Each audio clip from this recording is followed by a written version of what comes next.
Ya, maut sudah dikalahkan. Ya, ini akan menjadi concern kita pada sore hari ini. Kita akan belajar sama-sama. Setelah 7 seri kita sama-sama sudah menyelesaikannya. 7 seri kehinaan, ya, di kayu salib, ya, di sekitar salib sudah kita sama-sama renungkan, ya. Di momen kebangkitan Tuhan Yesus, di momen Paskah ini, ya, kita akan merenungkan bersama-sama tentang topik maut sudah dikalahkan. Bapak yang terkasih dalam Tuhan, mungkin kita bertanya-tanya, foto siapakah ini? Ya, ini adalah salah satu scene di dalam film The Passion of Christ. Ya, scene tentang siapa? Scene tentang setan. Lihat gambaran, ya, ibu yang menggendongnya atau orang yang menggendongnya di belakang dan gambaran anaknya. Betapa puasnya senyumnya itu. Betapa puasnya dia melihat itu. Apa yang dilihat? Waktu scene ini muncul, yang dilihat adalah Yesus sedang dianiaya. Waktu scene ini muncul, yang dilihat adalah Yesus sedang sengsara, mengalami kehinaan.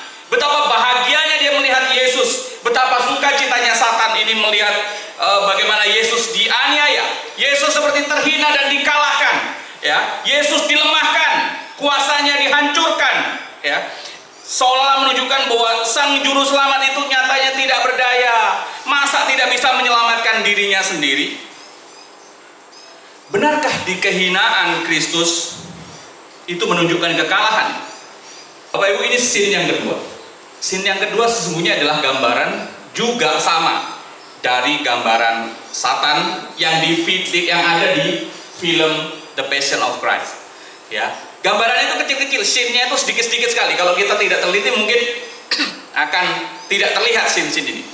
Ya, scene ini muncul ketika ada air mata seperti air mata Tuhan tumpah ke bawah waktu Yesus menyerahkan nyawanya. Lalu kemudian terjadi fenomena alam, dan di tengah-tengah fenomena alam muncullah dia ini.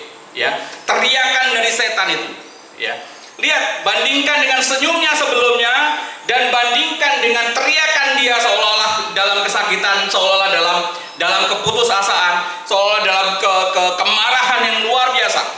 Sebelumnya seperti menggambarkan bahwa tentang kepuasan dirinya yang bisa membuat Yesus, ya, membuat Yesus dihina, membuat Yesus disiksa seperti itu, ya.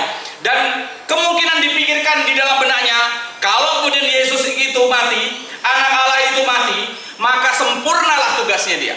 Mungkin bagi dia salib adalah kesempurnaan rencana setan, ya, untuk menaklukkan Kristus. Tapi justru di puncak kebahagiaan yang dibayangkan setan tadi itu, ya, kalau Yesus nanti wafat, justru disitulah puncak kegagalan. Ya, sutradara film The Passion of Christ menggambarkan setan sedang berteriak sedemikian rupa. Beda dengan senyumnya yang sebelumnya. Di titik yang dianggap bahwa nanti anak Allah ini, Yesus ini pasti kalah, setan justru dikalahkan, dihancurkan, kuasa yang mengikatnya dilucuti. Bapak yang terkasih dalam Tuhan, memang kematian Yesus seringkali dianggap sebagai kekalahan oleh banyak orang. Tetapi kita lihat, melalui kebangkitannya, Yesus justru menunjukkan bahwa maut itu sudah dikalahkan. Bahwa kemenangan Yesus atas maut juga memberikan makna dan dampak arti teologis bagi seluruh umat Kristen, ya, bagi kita semuanya, ya. Karena itu mari kita melihat dari narasi yang ada di dalam Matius 28. Next. Saya undang kita semua berdiri, kita boleh membacanya sama-sama dari Matius 28 ayat 1 sampai dengan ke 10, ya. Matius 28, saya akan baca ayat yang pertama, Bapak Ibu Saudara baca yang kedua, dan kita bergantian. Demikian firman Tuhan. Setelah hari Sabat lewat, menjelang menyingsingnya fajar, pada hari pertama minggu itu, pergilah Maria Magdalena dan Maria yang lain menengok kubur itu.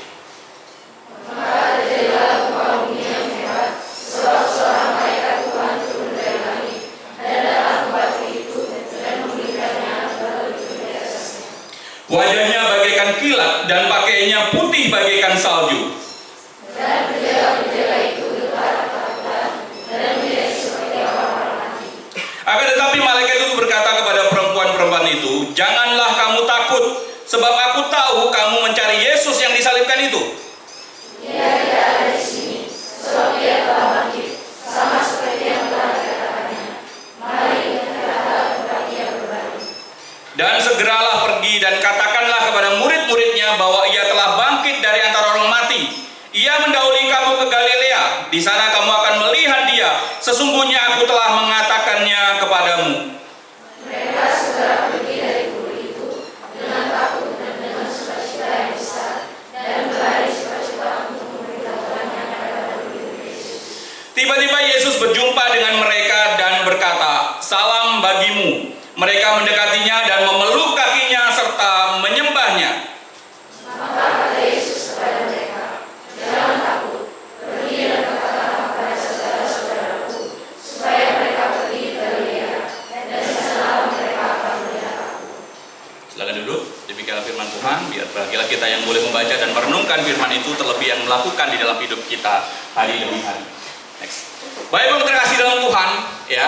Peristiwa tadi bukan peristiwa yang ujuk-ujuk ada latar ya di belakangnya. Bagaimana kita mulai lihat dari sedikit dari penyaliban. Setelah penyaliban sampai kemudian Yesus wafat, ya, menyerahkan nyawanya, kemudian ya dia dimakamkan tepat sebelum hari Sabat itu dimulai. Dan kemudian di hari ketiga, ya, hari Minggu pagi-pagi benar, lalu kemudian ada beberapa perempuan yang datang untuk merempai jenazah Yesus, ya. Tapi apa yang terjadi? Mereka mendapati peristiwa-peristiwa yang boleh dibilang ya aneh di sana. Tapi sesungguhnya di dalam keanehan peristiwa tadi kita bisa melihat betapa ada penegasan tentang kemenangan Yesus atas maut di dalamnya. Next.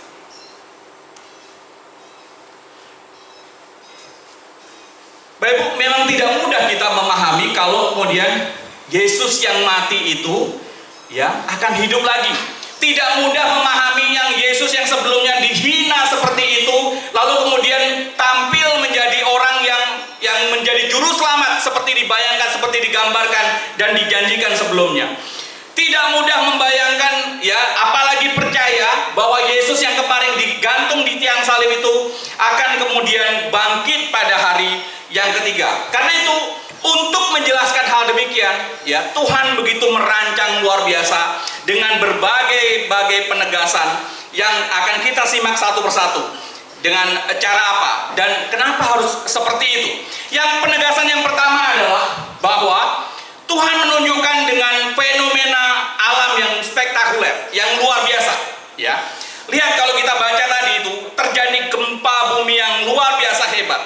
Ini bukan fenomena alam, terjadi gempa bumi karena dorongan vulkanis atau terjadi karena gesekan tektonis, bukan seperti itu. Tapi fenomena alam ini terjadi karena fenomena spiritual, ya, bukan betul-betul fenomena alam, ya. Terjadi gempa bumi karena ada di dalam yang kita baca tadi ada satu malaikat turun, ya, satu malaikat turun dari langit lalu kemudian datang dan menggulingkan batu penutup kubur Yesus, ya. Digambarkan wajahnya sangat menyilaukan, ya, digambarkan menakutkan bagaikan ada kilat-kilat di wajahnya, pakaiannya putih bersih menyilaukan, ya.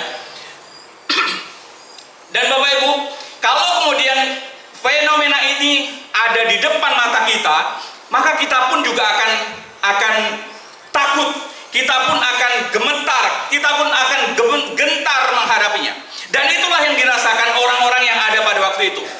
Ingat, yang ada pada waktu itu bukan hanya para perempuan yang datang, tapi sebelumnya ada orang-orang yang menjaga kubur Yesus. Jadi ada peristiwa itu lalu kemudian disaksikan oleh banyak orang, ya. Inilah mengapa kalau kemudian ada orang bilang, mayat Yesus itu kan dicurian muridnya sendiri, mayat Yesus itu bisa disembunyikan muridnya sendiri. Tidak, ada banyak saksi. Walaupun di tempat lain kita nanti akan menemukan bahwa ahli Taurat merancang sedemikian rupa untuk memberikan provokasi bahwa Yesus itu tidak bangkit, tapi mayatnya dicuri oleh murid-muridnya. Setidaknya ada beberapa saksi, ya, bukan hanya saksi dari internal, tapi juga saksi eksternal. Bukan hanya saksi dari para murid, tapi juga ada saksi-saksi para penjaga di sana, ya. Dan kalau kita baca lagi di dalam Matius tadi, bagaimana reaksi mereka betul-betul campur aduk antara takut, gentar, dan lain sebagainya. Alkitab menggambarkan menggunakan kata ekpobetentes, ya. Ekpobetentes itu bicara tentang takut yang sangat kuat, ya. Bicara tentang kegentaran, iya ada di sana. Bicara tentang ketakutan, iya ada di sana. Ada kegamangan yang luar biasa, iya ada di sana. Jadi betul-betul sangat-sangat takut, dan digambarkan penjelasan berikutnya seperti seseorang yang mati ketakutannya itu. Ya. Responnya tadi itu, reaksinya para penjaga menjadi seperti itu, dan akibat dari reaksi itu adalah mereka seperti seolah-olah akan mati, ya, seperti orang mati. Dan begitu pun para perempuan, ya, ketika disampaikan bertemu malaikat pun disampaikan, kamu pergilah sana ke menemui para murid. Mereka kemudian mengikuti perintah perkataan para malaikat dengan hati yang takut sekaligus sukacita, yaitu digambarkan di kitab suci. Bapak Ibu, lihat, untuk menegaskan kemenangan Kristus atas maut, bahwa Yesus itu betul-betul bangkit, maka Allah menggunakan fenomena alam yang luar biasa, ya. Fenomena alam yang bukan dari memang dari alam biasa, tapi dari sesuatu yang sifatnya supranatural, ya, supaya menggambarkan kegentaran di sana, supaya menegaskan satu hal yang penting di sana. Pertama, menunjukkan kebesaran Tuhan, menunjukkan kuasa Tuhan yang mengatasi semesta alam. Bahwa yang datang itu betul-betul seorang malaikat, betul-betul dari Tuhan, ya. Sekaligus menjelaskan kemunculan malaikat tadi, ya, dan reaksi yang dialami oleh orang-orang tadi memberikan kesaksian bahwa keagungan dan kekudusan Allah itu sekaligus mampu membuat mereka menjadi seperti itu. Ya, ini satu hal yang penting. Jadi fenomena besar itu ditunjukkan untuk memberikan penekanan bahwa ini betul-betul loh peristiwa ini terjadi. Ya, ini untuk menegaskan ada satu fenomena alam yang kemudian mendasari. Jadi kalau kemudian Yesus bangkit itu bukan mayatnya yang dicuri, itu ada peristiwa alam yang dipakai Tuhan dan banyak orang tahu. Ya, bukan hanya ada saksi, baik internal dan eksternal, tapi juga ada fenomena yang terjadi, ya, sehingga ini menjadi boleh dibilang menjadi tanda tertentu, ya. Kalau kami di Jawa ini biasanya dulu jarang menghafalkan tanggal lahir, tahun lahir, ya. Tahun lahir biasa ditandai dengan fenomena alam, ya. Misalnya ketika adik saya namanya Indri, ya. Indri itu diambil dari satu fenomena alam, fenomena yang terjadi, ya, waktu itu tentang, ya, satu pasar besar namanya Lindri, seperti itu, ya. Nah, lalu kemudian juga biasanya ada yang kemudian menyebutnya dengan misalnya kalau ada gunung meletus, yang diingat adalah kamu lahir ketika gunung meletus, ya, gunung ini meletus, ya, kira-kira begitu. Tanggalnya berapa tidak penting, yang penting fenomenanya tadi itu. Nah, memberikan, ya, satu fenomena alam yang luar biasa tadi itu, memberikan sekaligus penegasan bahwa apa yang terjadi tentang kebangkitan Tuhan itu betul-betul sesuatu yang terjadi. Next. Itu jaminan yang pertama. Itu penegasan yang pertama. Nah, penegasan yang kedua adalah bagaimana kehadiran malaikat itu sendirilah yang menjadi jaminannya. Sumbernya sudah jelas, ya. Datangnya dari mana sudah jelas. Dia menjadi perwakilan siapa sudah jelas, dan pesan apa yang disampaikan juga jelas. Jadi kalau kemudian ini sesuatu yang penting ini disampaikan oleh malaikat, pasti sesuatu ini adalah sesuatu yang benar adanya. Diawali dengan fenomena, diawali dengan tragedi yang besar, tentang fenomena alam yang luar biasa, kemudian ditambahkan dengan beberapa saksi, termasuk dengan kehadiran malaikat sendiri yang menjadi representasi Tuhan. John Calvin menafsirkan seperti ini. Di peristiwa itu keagungan dan kekuasaan Allah dinyatakan. Hal ini menunjukkan pentingnya kejadian tersebut dan kehadiran Allah yang berkuasa atas alam semesta. Karena itu menjamin kebenaran peristiwa yang terjadi dan sedang disaksikan. Menjadi garansi, menjadi jaminan bahwa peristiwa yang diceritakan di dalam Alkitab itu adalah sesuatu yang benar-benar terjadi. Garansinya siapa? Malaikat tadi. Garansinya apa? Fenomena yang besar terjadi tadi. Jadi bukan rekaan peristiwa, bukan reka-rekaan akal-akalan ya, supaya mitos yang bisa dipercaya ya. Dalam ilmu sejarah ada namanya historiografi. Jadi bagaimana orang itu merangkai sebuah fenomena sejarah itu ya dengan sudut pandangnya dia. Ya. Kalau kemudian misalnya ada orang yang sudah meninggal atau suatu peristiwa tertentu yang berkaitan dengan organisasinya, maka dia akan membuatnya peristiwa itu dengan sangat bagus. Ya. Historiografi dirancang sedemikian rupa untuk memberikan satu pandangan bahwa satu peristiwa atau satu satu kejadian itu bersumber dari versinya dia. Yang benar adalah versinya dia. Ya, kira-kira seperti itu. Nah,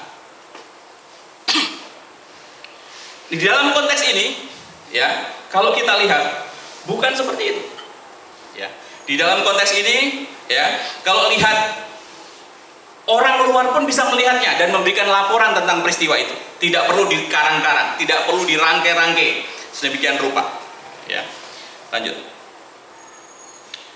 Bukan hanya dengan penegasan dari fenomena, bukan hanya keberadaan malaikat, tapi Tuhan pun juga memakai tanda ya tentang tempat untuk menegaskan kemenangan Kristus atau maut atas maut. Maka Allah juga menggunakan tempat sebagai tanda ya. Tempat apa?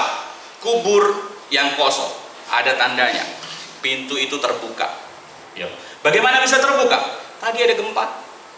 Bagaimana bisa terbuka? Kan ada dijaga. Kalau kemudian pintu itu dijaga dan pintu itu disegel, tidak akan mungkin orang bisa membukanya tanpa orang yang menyegel sendiri yang membukanya. Bagaimana bisa terbuka? Pasti ada orang lain yang lebih berkuasa di situ, ada orang lain yang lebih besar di situ yang bisa membukanya. Siapa? Fenomena tadi itu, malaikat tadi itu. Ya. Kubur sudah kosong. Apa yang terjadi? Benarkah Yesus sudah bangkit? Ya. Kosong. Bicara kosong bukan sekedar sesuatu tempat yang tidak berpenghuni. Bicara kosong bukan sesuatu yang bersifat hampa, tapi kubur yang kosong ini menjadi satu inti berita dalam konteks itu. Menjadi inti iman Kristen tadi itu. Bicara tentang kubur yang kosong ini adalah menjadi tanda kebangkitan Kristiani. Kubur yang kosong adalah tanda kemenangan Kristus. Ya.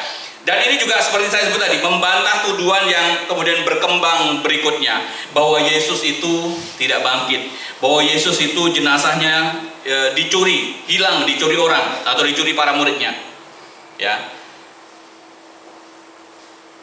Jadi bicara tentang tanda kubur yang kosong ini sesuatu yang penting juga dalam kemenangan Kristus atas maut, kemenangan Kristus di dalam kebangkitan. Hal ini menunjukkan bahwa Yesus memang sungguh-sungguh baik, bangkit ya dari kematian. Buktinya apa? Kuburnya kosong. Menegaskan kemenangan atas maut, bahwa Yesus sudah mencapainya ya. Yesus, Allah memberikan kesempatan bahkan orang-orang untuk menjadi saksinya. Siapa? Perempuan tadi. Siapa? Malaikat yang memberikan materai tadi. Siapa? Pasukan yang kemudian ketakutan tadi. Tuhan memberi kesempatan kepada mereka untuk menyaksikan hal itu. Dan itu penegasan yang saya pikir luar biasa. Satu saksi bukan saksi, bukan? Kalau ada lebih dari satu, tapi kalau dari internal mungkin orang tidak percaya. Ini ada internal, ada eksternal. Ada penguat pula.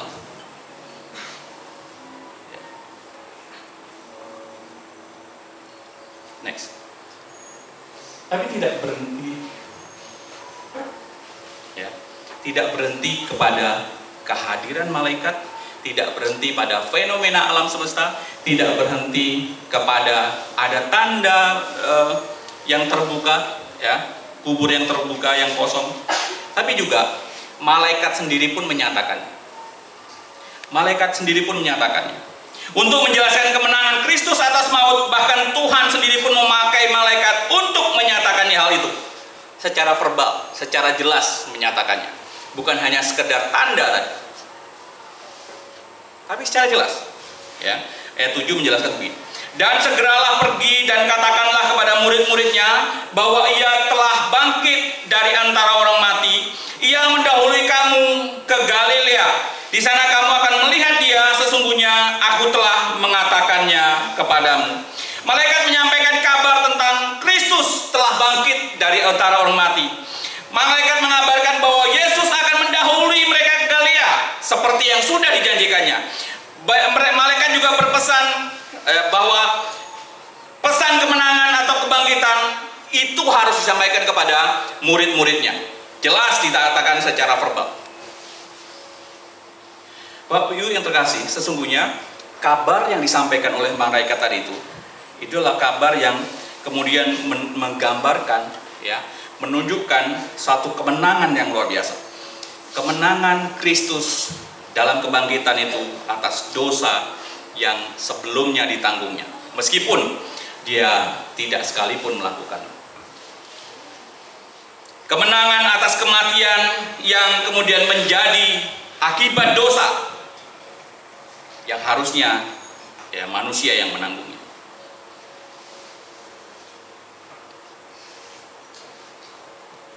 Next. Kemenangan atas maut, bagaimana Yesus bangkit dari kematian dan menunjukkan bahwa maut itu tidak lagi berkuasa atas hidupnya, ya, tidak lagi berkuasa atasnya. Kemenangan atas dosa, bagaimana kebangkitannya menghapuskan dosa manusia dan membuka jalan menuju keselamatan. Dan ini lagi-lagi memberikan harapan kepada orang yang berdosa. Orang yang berdosa pada akhir yang sudah jelas kemana akan perginya, maut menjadi konsekuensinya. Ya, sekarang ini dengan kematian Kristus dan kebangkitan Kristus itu menjadi jawaban untuk dia, menjadi harapan bagi orang berdosa bahwa dia bisa diselamatkan oleh Kristus di sana. Next.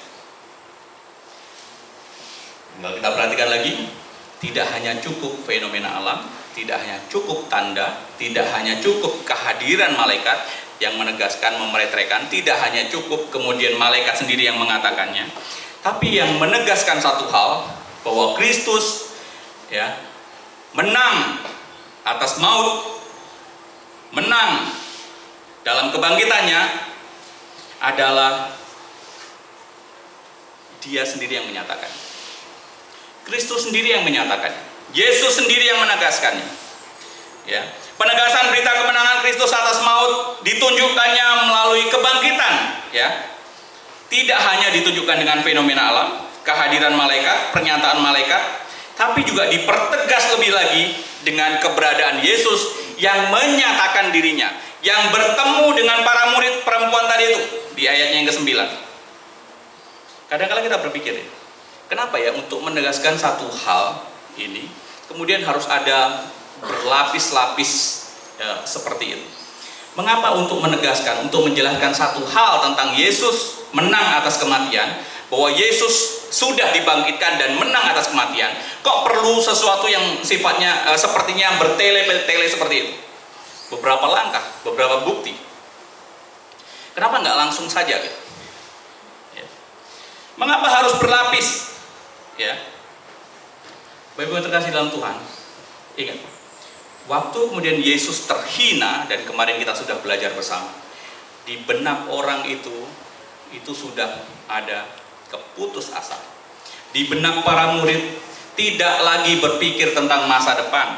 Di benak para murid tidak lagi berpikir tentang sesuatu yang berpengharapan, ya. Di benak para murid hanya ada putus asa. Di benak para murid hanya ada kecewa. Karena apa?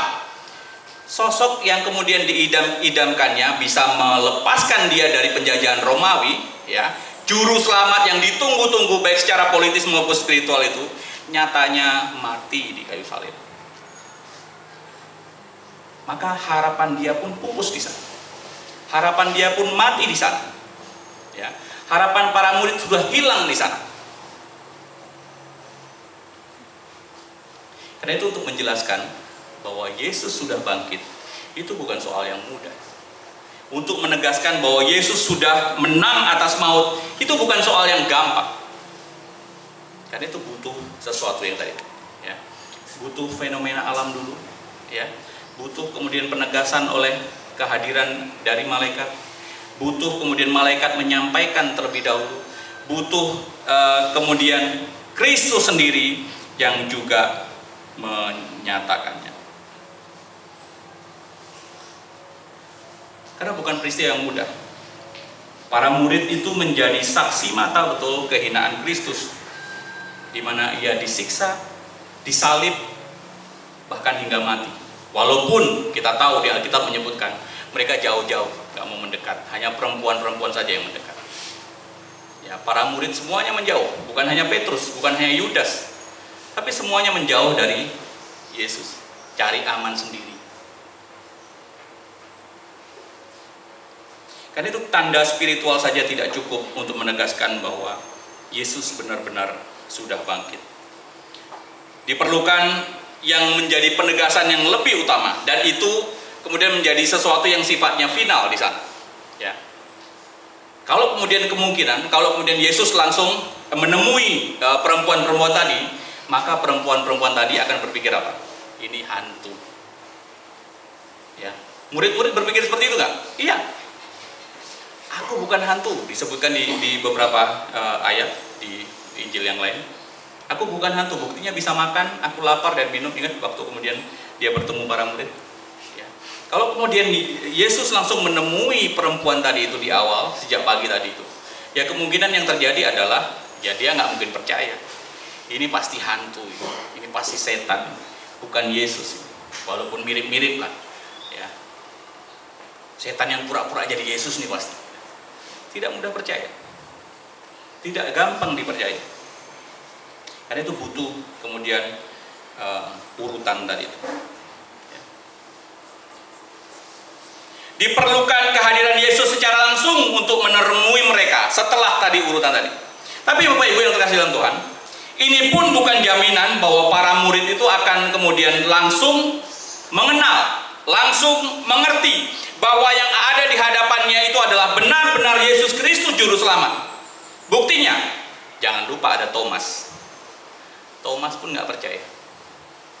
Oke, sampai Yesus ngomong, tunjukkan sini, masukkan ke lambungku, ya, jarimu itu. Bukan hanya Thomas.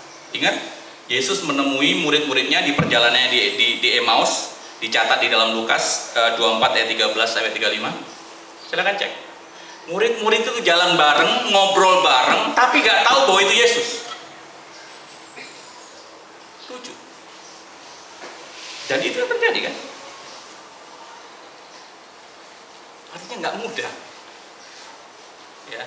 Justru mereka menceritakan tentang siapa Yesus dan lain sebagainya kepada Yesus sendiri. Tidak mudah. Tapi aneh ya, ketika Yesus menampakkan diri dan perempuan itu langsung mengenal Yesus, percayalah, itu bukan karena hebatnya perempuan tadi itu. Kenapa? Karena Tuhan yang menyatakan diri dan Tuhan memberikan anugerah untuk membukakan matanya supaya mengenal dia. Kalau tidak, nggak mungkin mengenal. Buktinya siapa? Thomas. Buktinya siapa? Di Emmaus. Buktinya siapa? Orang yang murid-murid yang menyangka bahwa dia itu hantu. Sama saja kan? Karena itu waktu orang boleh melihat dan mengenal bahwa itu Yesus, itu pun karena anugerah Tuhan yang luar biasa. Yesus menampakkan diri kepada perempuan-perempuan yang sedang dalam perjalanan, ya. Mereka menyembah Yesus dan memegang kakinya, dan Yesus juga memberikan salam kepada mereka untuk menguatkan iman mereka. Bapak Ibu, karena itu kalau kemudian hari ini kita bisa memiliki hubungan yang baik dengan Tuhan, mengenal secara pribadi dengan Tuhan, ya, sesungguhnya itu bukan karena luar biasa hebatnya kamu, bukan luar hebatnya kita, tapi karena Tuhanlah yang memberikan, yang menyatakan kepada kita siapa dirinya. Bukan hanya menyatakan, tapi juga memberikan anugerah yang untuk menjadi landasan supaya kita bisa mengenali. Dia yang memperkenalkan diri, dia yang memberikan kemampuan kepada kita juga untuk meresponi, ya, pengenalan diri tadi. Penting memiliki kepekaan spiritual, mengenal lebih dalam tentang Kristus, ya, secara khusus juga tentang kebangkitan Kristus, yang menyatakan bahwa itu bukan sesuatu yang spekulatif, tapi sesuatu yang didasarkan kepada fakta sejarah yang benar dan ada saksi-saksi mata di sana.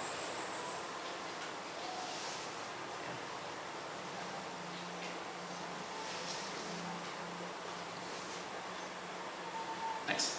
Karena itu kita perlu lihat sebenarnya makna teologis dari kemenangan Kristus atas maut itu lalu apa? Lanjut. Yang pertama yang kita bisa ambil adalah bahwa kebangkitan Kristus dan kemenangannya itu memberikan kepastian tentang pengampunan dosa. Dosa itu karena manusia. Dosa tidak pernah direncanakan Allah, tapi manusia sebagai dampak dari manusia. Dan ketika manusia sudah berdosa dalam kejatuhan dosanya, ya, manusia tidak bisa melepaskan diri dari jerat dosa itu. Ya, banyak ayatnya. Roma 6 ayat 23 menjelaskan tentang akibat kematian karena dosa. Roma 3 ayat 23 menjelaskan bagaimana kita sudah jauh dari Allah, ya. Lalu kemudian bagaimana Yesaya menggambarkan kita sudah memiliki hubungan yang rusak dengan Allah, ya, karena dosa. Bagaimana kita tidak mampu menyelamatkan diri sendiri, digambarkan juga oleh Efesus. Sehingga tidak mungkin orang bisa membersihkan dosanya sendiri, bahkan pun dengan kelakuan yang diperbuatnya sendiri. Tidak mungkin. Karena itu kabar tentang pengampunan dosa adalah kabar kemenangan dan keterlepasan.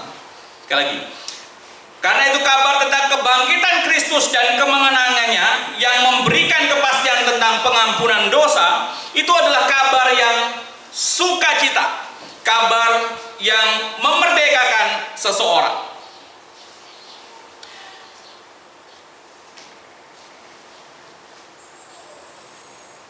1 Korintus 15 ayat 17 menjelaskan, dan jika Kristus tidak dibangkitkan, maka sia-sialah kepercayaan kamu, dan kamu masih hidup dalam dosa. Kebangkitan Kristus bukan hal yang sepele, ya. Kalau kemudian ada orang menjelaskan Injil sampai titik kematian Kristus, maka sesungguhnya, ya, hidup kita sia-sia. Tanpa ada kebangkitan, ya, hidup kita masih ada di dalam dosa. Karena itu kebangkitan adalah sesuatu yang penting. Kalau Kristus tidak dibangkitkan, maka sia-sia hidup kita dan kita masih hidup di dalam dosa. Karena tidak ada kemenangan di sana. Dengan Kristus dibangkitkan, dengan Kristus bangkit dan mengalahkan maut tadi itu, maka di sanalah kutuk dosa itu dihancurkan. Next. Kebangkitan Kristus dan kemenangannya juga secara teologis memperkuat iman percaya.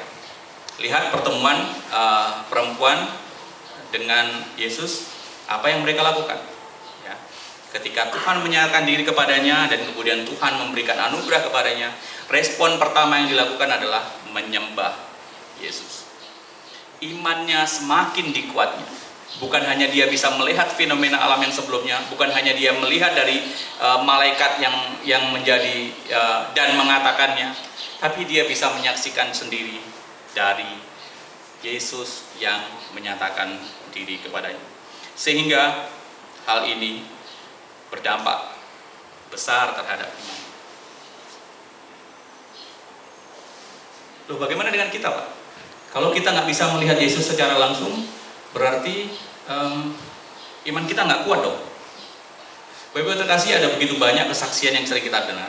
Bagaimana dia bertemu dengan Yesus dan lain sebagainya. Kalau ditanya, Yesus yang mana yang ketemu dengan kamu?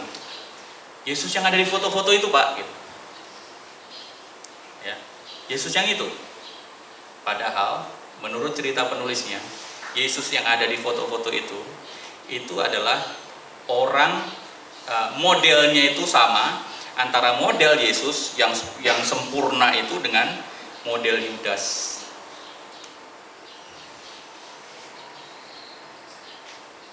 Jadi itu model saja. Ya, wajah Yesus tidak seperti itu. Kalau kemudian orang membayangkan dan ketemu Yesus dengan gambar itu, patut dipertanyakan juga. Tapi apakah kemudian bisa mengantarkan orang kepada iman percaya? Tuhan bisa memakai apa saja. Ya. Tapi Alkitab pun sendiri bilang, ya, berbahagialah orang yang tidak melihat namun percaya. Karena itu apa? Tidak perlu kemudian kita bertemu dengan Yesus secara langsung. Ya, kalau Tuhan memberikan kekuatan dan kemampuan kepada kita untuk boleh percaya, itu lebih dari cukup. Ya.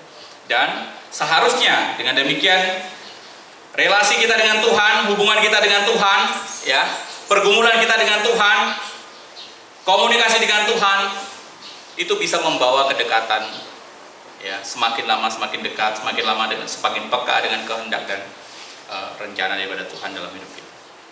Dan saya pikir itu lebih dari cukup. Tidak perlu bertemu secara langsung. Yeah. Next. Dan yang terakhir adalah dari sisi teologisnya, bagaimana kebangkitan Kristus itu dan kemenangannya bisa memberikan pengharapan tentang hidup yang kekal. Ingat, upah dosa adalah maut. Kalau kemudian Yesus tidak mati dan bangkit, maka kita tetap hidup dalam maut. Dan ketika Yesus sudah memenangkan pertandingannya, ya, maka hidup kekal itu menjadi pengharapan untuk kita.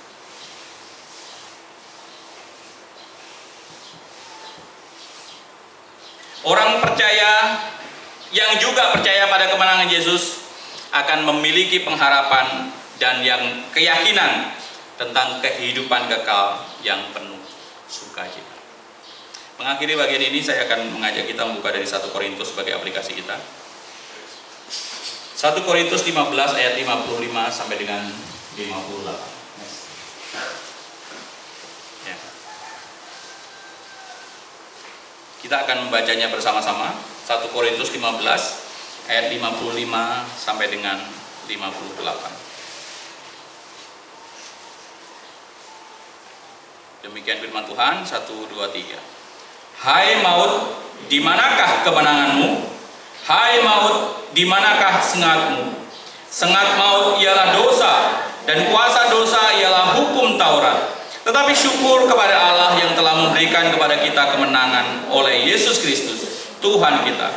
Karena itu, saudara-saudaraku yang kekasih, berdirilah teguh, janganlah goyah, dan giatlah selalu dalam pekerjaan Tuhan. Sebab kamu tahu bahwa dalam persekutuan dengan Tuhan, jerih payahmu tidak sia-sia. Kiranya ini boleh menjadi aplikasi buat kita dalam menghidupi firman tentang Yesus yang menang, ya, terhadap maut. Berdiri teguh, tetap di dalam iman percaya kita. Janganlah goyah, tidak bergeser ke kiri dan ke kanan. Tidak coba-coba belajar atau masa bodoh dengan agama atau masa bodoh dengan iman atau firman. Dan giatlah selalu dalam pekerjaan Tuhan. Terjunlah dalam pelayanan, ya, karena itu sebagai aktualisasi iman kita. Bagian dari aplikasi iman kita. Bukan hanya bisa mendengar, bukan hanya bisa menikmati, tapi juga bagaimana bergumul dan melakukan firman itu di dalam pelayanan. Mari kita hidupi sama-sama, dan biarlah Tuhan memberikan kekuatan dan kemampuan kepada kita. Mari kita berdoa.